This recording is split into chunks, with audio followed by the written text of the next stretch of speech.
Pajirji pune nang phan Pajir hai hene non an Pajirji pune nang phan Pajir hai hene non an Sing tu miri pu kang ja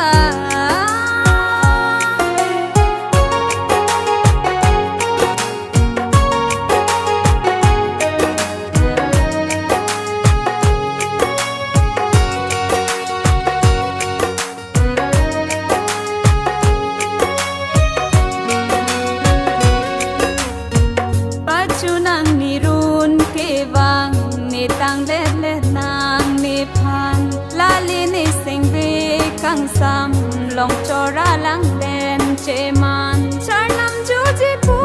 nang phan kai ding pia phan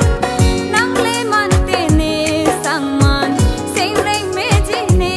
ko an nang le man te ne sang man sing reng me ji ne ko an sin tu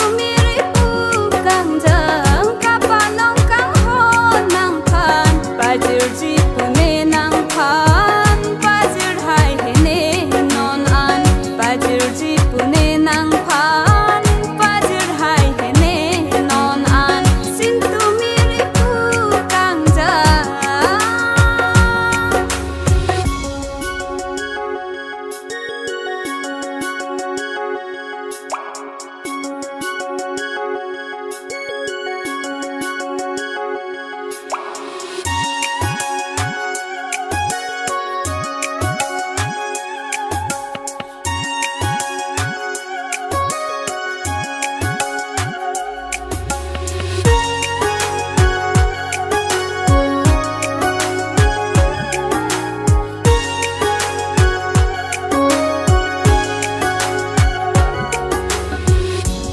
che tong tu ne ben na